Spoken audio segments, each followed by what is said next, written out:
bienvenue sur The Magical News, le journal télévisé à ne pas rater pour vous, les sorciers ou moldus.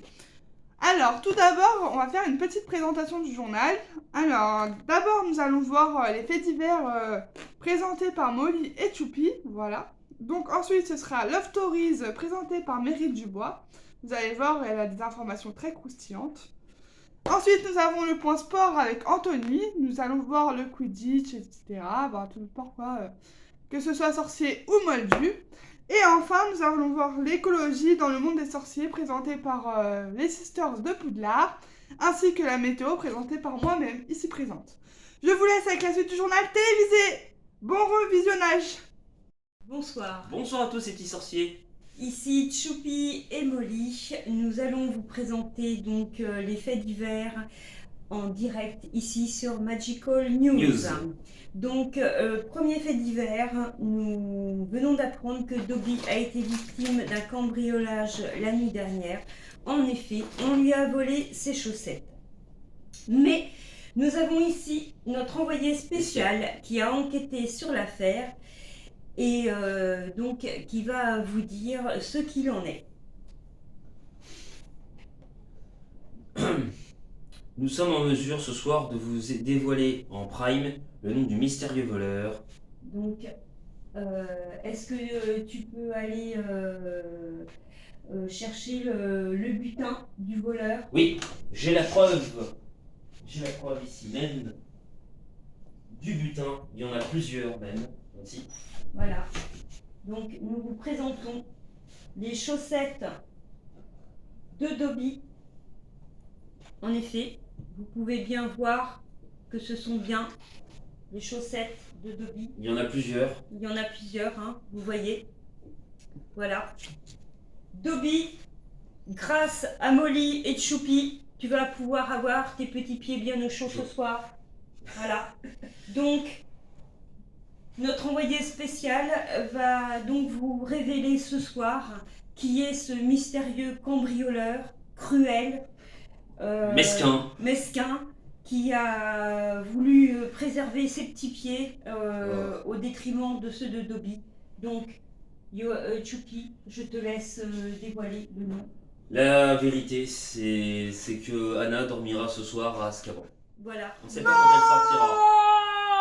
Nous sommes profondément consternés et attristés par cette nouvelle. Elle fait partie des membres de la famille Weasley. Voilà, donc je dois quand même vous dire qu'elle sera punie de chocolat pendant tout le mois de février et de crêpes forcément. Le second fait divers, Dolores Sombrage est portée disparue. Depuis qu'un centaure l'a emmenée dans la forêt interdite, rappelez-vous, personne ne l'a revue. Ah non, attendez. Selon les dernières nouvelles, notre envoyé spécial va nous raconter ce qu'est devenu... Tout à fait, Molly, tout à fait. En fait, Dolores Sombrage vivait une intense relation amoureuse avec un mystérieux inconnu. Meryl vous racontera tout dans sa rubrique appelée Love Stories. Non, alors là, ça c'est une nouvelle. C'est un scoop. Dolores Sombrage, amoureuse. Ah non, alors là, je me demande bien qui ça peut être. Hein. Ouais. T'as une idée, toi, Choupi? J'ai une idée, oui. Ouais. Moi aussi, mais bon, nous ne vous en dirons pas On ne plus. vous spoilera pas. Laissons planer le suspense. Mais ce n'est pas tout. On continue avec Dolores et sa vie croustillante, voyez-vous. Rappelez-vous, l'œil de Maugret avait été retrouvé dans son bureau au ministère de la Magie par Harry Potter. Il semblerait qu'il ait de nouveau disparu. On est suspicieux sur le fait que la nuit dernière, on a su que Dolores a été victime d'une intoxication alimentaire. Le nœud du problème, en effet, nous savons de source sûre que Dolores a consommé une salade composée et nous pensons savoir où se trouve maintenant l'œil de Maugret. Une fois de plus, notre inestimable et dévoué envoyé spécial Choupi va vous en apprendre plus sur cette très très étonnante histoire. Oui, Molly, tout à fait. Tout à fait. En fait, nous venons d'apprendre que l'œil de Maugret a été retrouvé à Poudlard au fond des toilettes. Non. Ça, la fonte des toilettes. Ça, c'est quand même une dinguerie, n'est-ce pas, Molly? Ah oui, tout à fait. Deux personnes très discrètes, que nous ne nommerons pas, évidemment, vous allez peut-être les reconnaître, des jumeaux, nous ont révélé qu'en fait, Dolores Ombrage souffrirait d'une gastro-entérite. Nous ne vous montrerons pas l'état de l'œil de Maugret, ni celui de Dolores, mais faits accomplis. Et c'était les faits divers en direct de Magical News en présence de Molly et de Choupi. Bonjour à tous, ici Meryl Dubois, bienvenue sur Magical News Love Potion. Encore cette semaine dans notre monde magique, il y a eu des histoires d'amour, des rapprochements, mais malheureusement aussi quelques peines de cœur et je crains que quelques gouttes d'amortensia aient été versées dans le jus de citrouille de certains. On va voir ça tout de suite. Tout d'abord, commençons par de bonnes nouvelles. Après un petit flirt avec le bulgare Victor Krum, Hermione Granger se serait mise en couple avec Ron Weasley et le premier baiser se serait même passé dans la chambre de secret. Après quelques semaines de relation avec Dean Thomas, la jolie Ginny Weasley se serait fortement rapprochée du célèbre Harry Potter, une histoire à suivre. Un couple assez atypique et inattendu est peut-être en train de se former. Il a été observé cette semaine Argus Rusard en compagnie de Dolores Ombrage aux 3 balais autour d'une bière au beurre. Qui sait, peut-être un couple qui a de l'avenir. Après des années d'un amour inavoué, Neville Londubat a enfin déclaré sa flamme à Luna Lovegood, un petit couple chouchou que j'ai hâte de voir grandir. Et pour terminer cette semaine, petite information de dernière minute, Rubeus Hagrid aurait été aperçu en très bonne compagnie puisqu'il était accompagné de Madame Maxime, directrice de l'école de Beauxbatons, main dans la main, direction la forêt interdite pour un petit dîner romantique au clair de lune. Et voilà les amis sorciers pour les Magical News Love Potion de cette semaine. On se donne bien sûr rendez-vous la semaine prochaine pour de nouvelles aventures amoureuses, des rebondissements. On verra tout ça ensemble. C'était Meryl Dubois. À vous les studios. Bonjour, bonsoir à toutes et à tous et bienvenue dans The Magical News. Et je serai votre présentateur pour la rubrique sportive. Et cette rubrique va spécialement s'adresser aux parents moldus. Et oui, parce que je suis à peu près sûr qu'ils comprennent pas grand-chose au sport de leurs enfants. Donc, chers parents moldus, aujourd'hui, je vais vous parler d'un des sports que pratiquent vos enfants. Aujourd'hui, nous allons parler du Quidditch.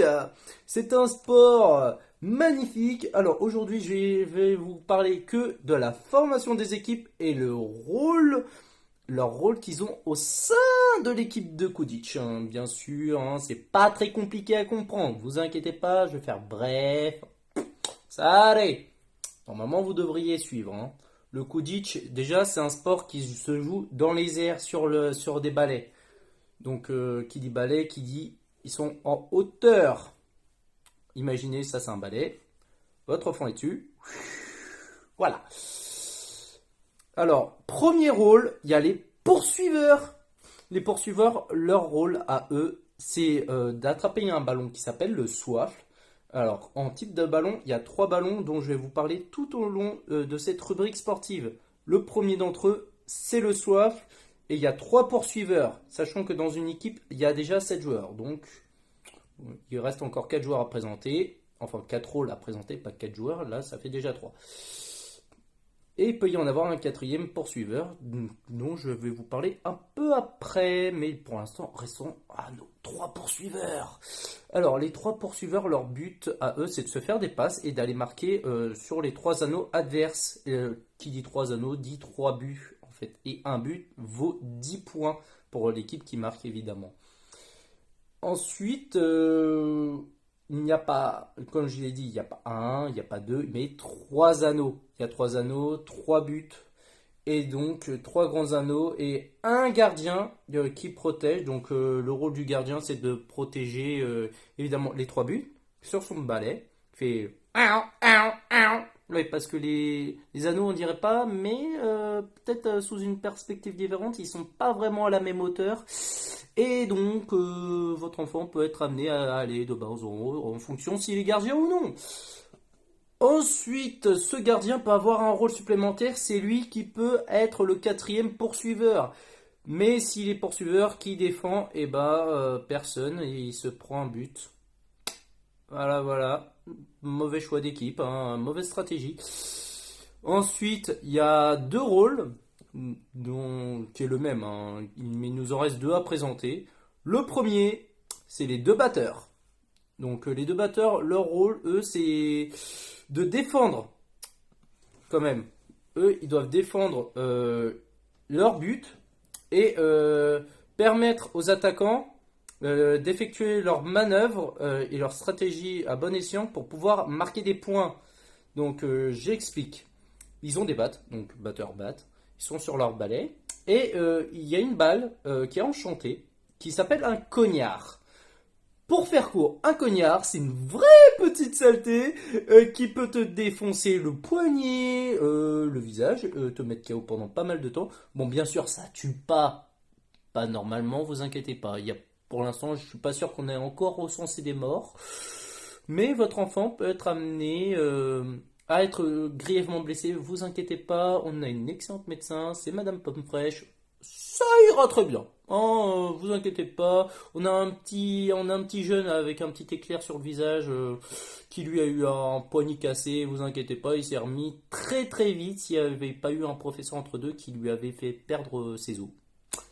Voilà, voilà, c'est tous les professeurs. C'est un professeur contre les défenses contre le mal. Mais on va pas en parler de lui. Ah bah si, c'est un peu sportif. Dommage. Revenons-en à nos... À nos quoi? À nos batteurs? Oui, à nos batteurs. Hein, on va parler de batteurs. Les batteurs, c'est un peu les plus costauds des groupes généralement. Hein, généralement, c'est pas obligatoire que ça soit le plus costaud, mais c'est bien d'avoir quand même des mecs qui sont forts, des prises de décision très rapides. Et comme j'ai dit, il faut qu'ils envoient un cognard en direction, par exemple, il y a un adversaire. Imaginez, ma main c'est l'adversaire et ma baguette c'est votre fils ou votre fille en fonction, parce que c'est mix. Et ma baguette a le soifle. Il doit passer et là, mon doigt là qui va arriver, c'est le cognard, bim! Et bah la baguette peut avancer, donc votre enfant peut avancer vu que le cognard a été envoyé sur ma main qui était le joueur adverse. Hein. Faut bien imaginer par contre, hein, parce que et par contre, le voir dans les gradins, par contre, ça c'est génial.